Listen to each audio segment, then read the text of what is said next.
ناظرین کی خدمت میں سلام و آداب. آپ دیکھ رہے ہیں وائس آف لداخ.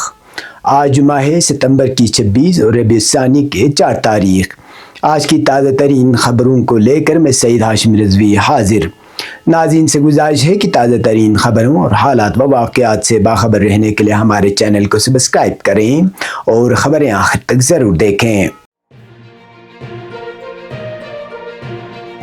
آپ دیکھ رہے ہیں آپ کا پسندیدہ news channel voice of Ladakh.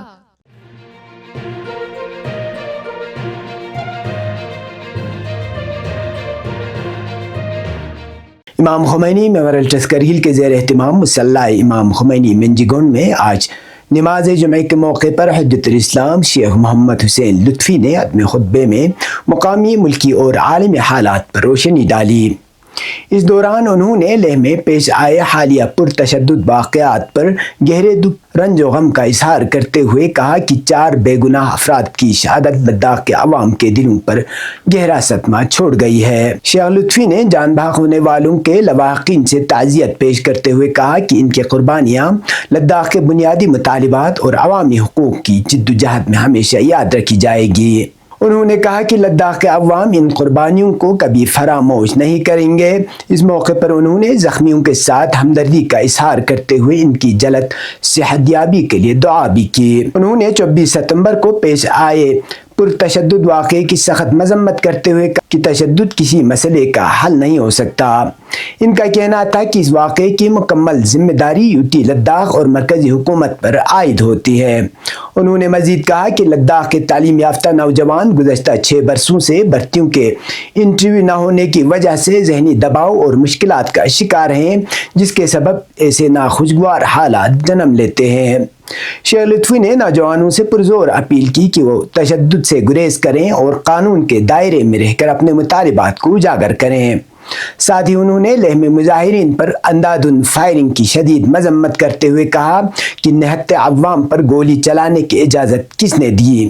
اس کی آزادانہ اور شفاف تحقیقات ہونی چاہیے تاکہ حقائق سامنے آ سکیں. ادھر جمعیت علماء اثنا عشریہ کرگل کے زیر اہتمام حجت الاسلام شیخ غلام علی مقدس نے بھی لیہ کے سانحے پر رنج و غم کا اظہار کیا. انہوں نے جاں بحق ہونے والوں کے اہل خانہ کے ساتھ دلی ہمدردی اور تعزیت پیش کرتے ہوئے کہا کہ لداخ کے عوام ان کے غم میں برابر کے شریک ہیں. ساتھ ہی زخمیوں کی جلد صحتیابی کی دعا کی اور عوام سے پرامن طریقے سے اپنے مطالبات رکھنے کی اپیل کی.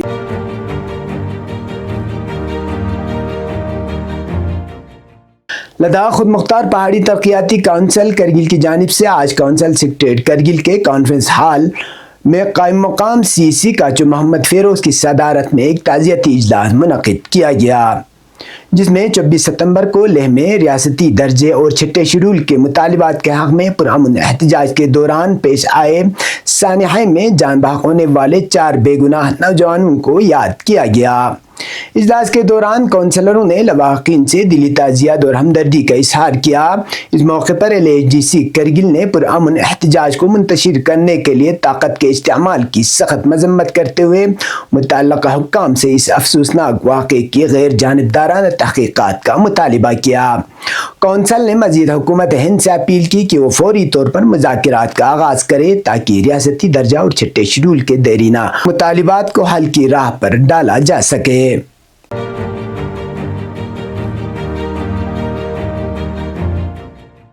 لیفٹیننٹ گورنر لداخ کویندر گپتا نے آج ایک اعلیٰ سطحی سیکورٹی میٹنگ کی صدارت کی، جس میں چیف سیکرٹری، DGP فوج اور ITB کے افسران شریک ہوئے.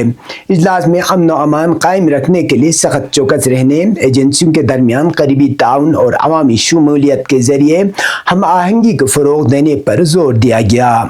انہوں نے عوام سے پرتشدد واقعے سے گریز اور امن برقرار رکھنے کی اپیل کرتے ہوئے کہا کہ لداخ کی ترقی کو کسی بھی تخریبی قوت کے ہاتھوں متاثر نہیں ہونے دیا جائے گا. لیفٹیننٹ گورنر نے بتایا کہ 24 ستمبر کو 90 زخمی SNM ہسپتال لائے گئے، جن میں 4 جان بحق ہو گئے اور ایک شدید زخمی کو دلی منتقل کیا گیا، جبکہ متعدد کو ڈسچارج کیا گیا ہے.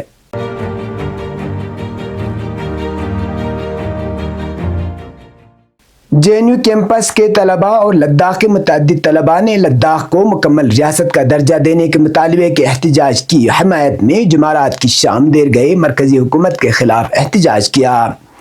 JNU کے طلباء کا کہنا ہے کہ ہندوستانی حکومت نے اپنے انتخابی منشور میں لداخ کو مکمل ریاست کا درجہ دینے کا وعدہ کیا تھا، لیکن ابھی تک ایسا نہیں ہوا۔ طلباء کا یہ بھی کہنا ہے کہ 24 ستمبر کو پیش آنے والے واقعات کی ذمہ داری حکومت اور مقامی انتظامیہ ہے۔ احتجاج کرنے والے طلباء اس خیال سے سختی سے متفق نہیں ہے کہ لداخ میں تشدد سیاسی سازش یا غیر ملکی سازش تھی۔ لداخ میں تشدد کے بعد یہ افواہیں ہیں کہ لداخ میں تشدد نیپال اور بنگلہ دیش کی طرز پر ہوا، ماحول کو خراب کرنے کی سازش تھی۔ سونم وانگچک کی NGO کے خلاف کارروائی پر JNU کے طلباء ناراض ہیں۔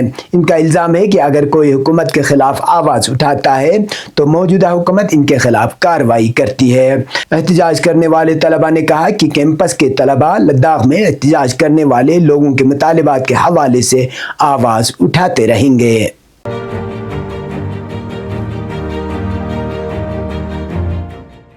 وزارت داخلہ نے ایک بیان میں کہا ہے کہ ماحولیاتی کارکن سونم وانگچک نے اپنے اشتعال انگیز بیانات کے ذریعے 24 ستمبر کو لیہ میں ریاستی درجے کے مطالبے پر جاری احتجاجی جلسے میں ہجوم کو اکسایا۔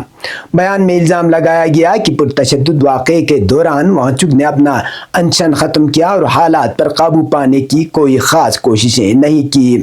ادھر لداخ انتظامیہ نے جمعرات کو دعویٰ کیا کہ ایک دن کی شدید بدامنی کے بعد لیہ شہر میں امن بحال ہو گیا ہے۔ یاد رہے کہ 24 ستمبر کو ریاستی درجے دینے کے مطالبے پر مظاہرین اور سیکورٹی فورسز کے درمیان جٹپو میں 5 افراد جان سے گئے اور درجنوں زخمی ہو گئے تھے۔ تشدد کے سلسلے میں 50 سے زائد افراد کو حراست میں لیا گیا ہے، جبکہ مزید کشیدگی کو روکنے کے لیے پابندیاں برقرار ہیں۔ سیاسی رہنماؤں اور کارکنوں نے مرکز سے مطالبہ کیا ہے کہ وہ خطے میں بڑھتے ہوئے عوامی غصے کو دور کرنے کے لیے فوری بات چیت کا آغاز کرے۔ وہیں لداخ کے 2 اہم تنظیم ایپیکس باڈی لیہ اور کرگل ڈیموکریٹک الائنس سونم وانگچک پر لگائے گئے الزامات کی سختی سے تردید کرتے ہوئے اسے بے بنیاد اور حکومت کے ناکامی کو چھپانے کے لیے سونم وانگچک کو قربانی کا بکرا بنانے کا الزام لگایا ہے۔ واضح رہے کہ تشدد کے بعد لداخ میں انڈین سول سیکورٹی کوڈ 2023 کی دفعہ 163 کے تحت امتناعی احکامات نافذ ہیں۔ ضلع میں 5 یا اس سے زیادہ افراد کے جمع ہونے پر پابندی ہے اور کسی بھی جلوس، ریلی یا مارچ کے لیے پیشگی تحریری اجازت لازمی قرار دی گئی ہے۔ علاقے میں حالات پر قابو پانے کے لیے سیکورٹی فورسز کی بھاری نفری تعینات ہیں۔ یہ تھے اب تک کی خبریں، اسی کے ساتھ مجھے اور میرے ساتھیوں کو دیجیے اجازت۔ اللہ حافظ۔